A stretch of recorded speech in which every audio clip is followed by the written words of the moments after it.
Welcome to Beauty School. This is Stylist John B. Taylor II, and I created a series called Out the Mud because I want to help you get your dollars out the mud.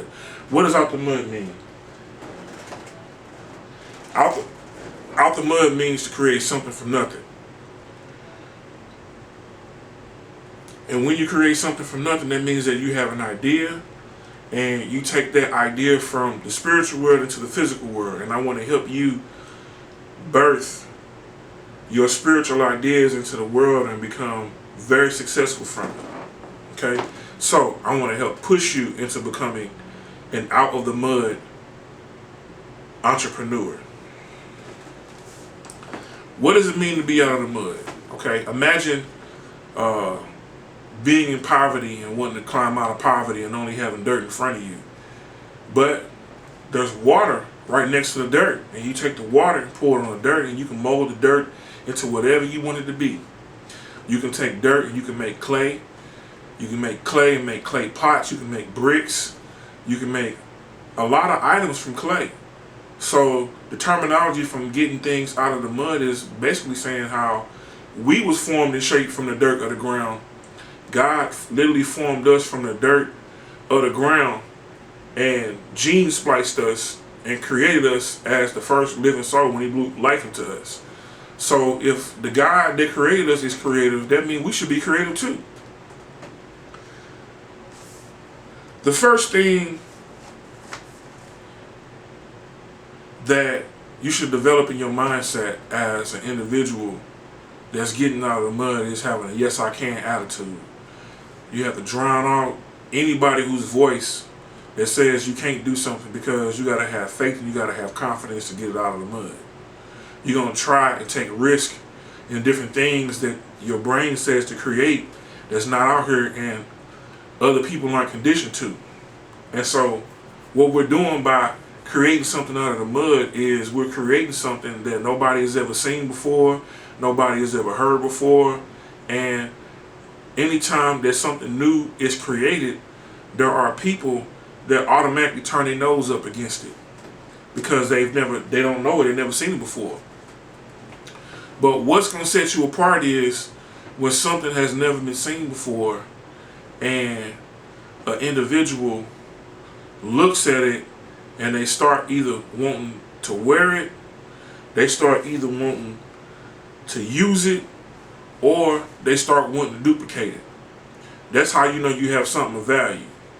And so it's the value that we're looking to put into the world to produce. So I tell all my students, all my out of the mud students that want to grow something out of the mud, the very first thing that you should do is have a yes I can attitude, but you should start a garden. Because if you can eat some fruit and get seed from the fruit and take that seed and put it down and let it germinate on a paper towel in some sunlight and let it germinate, and take that seed once it's sprouted and put it into the ground and water it for 30 days and it starts to bud and make a plant, you can make your business grow. Because growing your business is like growing a garden. Okay, it's like taking a seed, which is your idea, putting it into fertile ground, which is your mind. Once it goes into fertile ground, it's going to have the appearance like it died because you won't see nothing for a while. But while it's in the ground, the shell is going to break open. Okay, so in entrepreneurship, the seed is your idea. The fertile ground is your mind. The breaking process is the toil that you go through in your body from getting up every day, going to work, first one in, last one to leave at night. Okay, the toil from getting up every day and trying to make your idea work. You go through a breaking process because people don't see the result, and you have not seen the fruit of the result yet, but you're still making it alive by getting up and doing it every day. So you go through a breaking process. You go through a process of everything breaking down. Your body might get tired. Things start going wrong. But if you continue while you're going through the breaking down process, when that shell breaks open, new life begins to come forth out of that shell breaking open, which is the sprouting of the seed that begins to peek out from the shell of the seed and begins to find its way through the dirt, up above the dirt to pop its head out. Okay, that's your business growing. Okay, if you can make a seed germinate from a stage of being a small seed from a piece of fruit, you can make your business grow. I'm growing a garden. I got watermelon sprouting. I got basil sprouting. I got tomatoes sprouting. Several tomato plants. So, and I do my business every single day. Every day. I've got growth in the short hair area. I've got growth in the braiding area. I got growth in the loctician area. I'm getting growth in the education area. I'm seeing the fruits of my labors begin to sprout and pop up. And so as the fruits of your labor begin to sprout and pop up, you want to keep on planting and sowing good seeds. You want to keep on planting and growing your business. So here are a few tips and steps that will help you along the way. Whatever skill you have, write down your top 5 skills you have. And these top 5 skills you have, you want to create a product from these 5 skills you have. When you create this product, you want to make sure that people need this product. I'm in the barber beauty industry. The product that I created was with what I had around me. I had gel and a comb. I created a song called Get This Poppin'. I did comb twist on several of my friends' hair. I put the pictures out there for starter locks. I researched several of the other celebrities that wear starter locks, and I put it out there. And when I put it out there, people started coming to me wanting to pay $50 to $100 for starter locks. I charge $100. Sometimes I charge $150, depending on how long the hair is. There are a large number of men in inner city areas that love wearing their hair in locks now because the natural hair movement have took effect. So my idea of getting it out of the mud and doing gel comb twist, which turned into doing starter locks, which turned into, after they hair lock up from doing gel and comb twist, which is starter locks, after 2 months now they have actual locks which have to be maintained monthly. So now that particular style turned into me doing retwisting styles, which turned into me being able to now have not only the one stream of income from doing comb twist, but also being able to service those that already have locks. So now they're coming to me for getting a retwist and the style. So one skill turned into another skill, which is going to turn into another skill, because now that they're coming to me for locks, I have people with short hair that want to have the longer lock process. So now I'm creating locks. I know how to create 40 to 60 locks. It's going to cost you $500. It's going to take you 3 to 5 days to create your own set of locks. And you can skip the ugly stage of waiting 2 months to have your hair lock up, and I can get your hair locked in 1 day in a 4 to 6 hour time frame, which turned into that skill. That skill of creating locks turned into me installing locks, which turned into another skill. That skill is a $500 skill. So I went from initially getting it out of the mud, making $40 for a comb twist, turning to making starter locks, making money for starter locks at $100, and it taking 2 months for them to actually lock up, which turned into me doing retwisting style when the hair lock up, which turned into now me creating locks, because people see the guys with dreadlocks and want to skip the starter stage and want to go straight to the full lock process, to making $600 for creating locks to doing $600 for installing the locks. So now I've created a business from seeing a need, helping someone, creating a product, duplicating that product, and now I have a system in place, a set of behavior traits that's going to allow me to go from step 1, step 2, step 3, step 4, a duplicatable process in a timely manner. That is a system, and now that is a business strategy.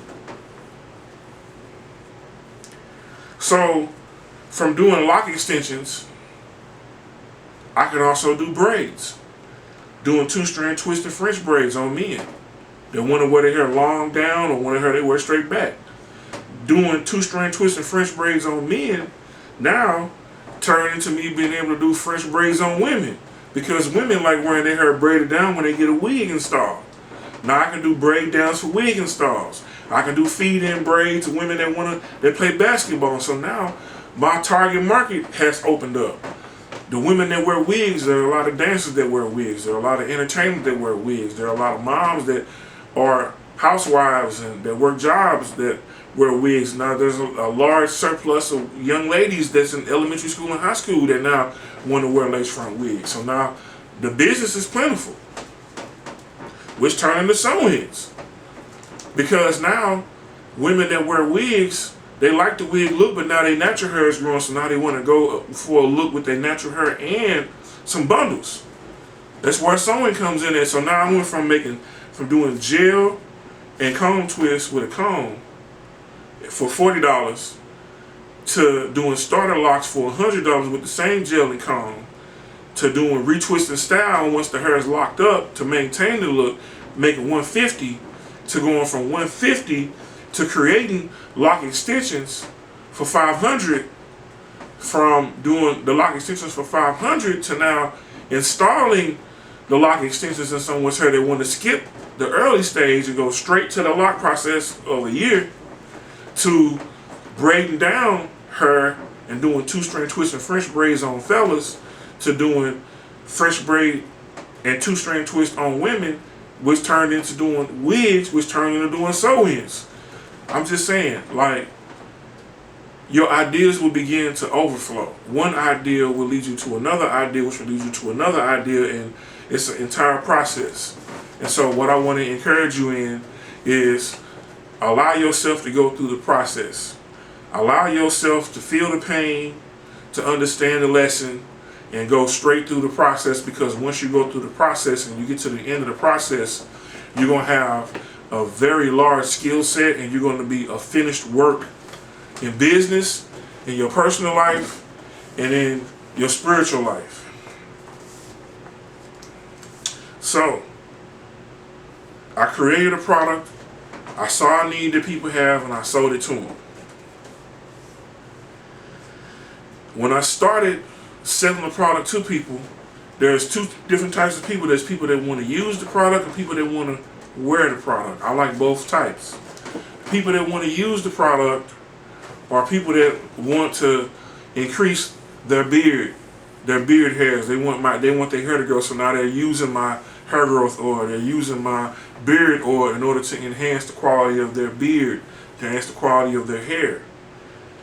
So now that I have created my own product that people use, wig install, French braids, feed in, Senegalese twist, 2-string twist on men, a retwist and style, taper fade, lock extensions, interlock install, starter locks, 2-string twists, finger waves, push waves, roller sets. From doing one particular set of skills, it's now taking me to another set of skills, and now when you at another set of skills, people see what you do, now they start wanting to duplicate what you're doing. When people start duplicating what you're doing and start wanting to copy off of you, now you're at a place of teaching, because now you see that there are other people that are taking root to the ideas that you had, and once the idea take root, they're going to need some help. So now you went from being a product developer, creating the product, having a skill, selling this product to the general public, to now teaching about what the product is and teaching the general public and becoming an educator of the product so people can use it properly, they can wear it properly, but also now they want to understand how they can go through the process too. Now that's another stream of income you just tapped into. Now you can go around teaching. And as you go around teaching, there's going to be people that see what it is that you like to do, because they now like to do it, and now they're looking to you for advice and help to better their craft, which is also going to put you in the ballpark or the ball game of helping your teammates build their dream and helping your teammates build their vision. When you help your teammates build their dream and their vision, your dream and your vision comes true, because a lot of times y'all dreams and visions overlap. And when you help somebody with their dream and they help you with your dream, now both of y'all are living y'all dream, you can wake up.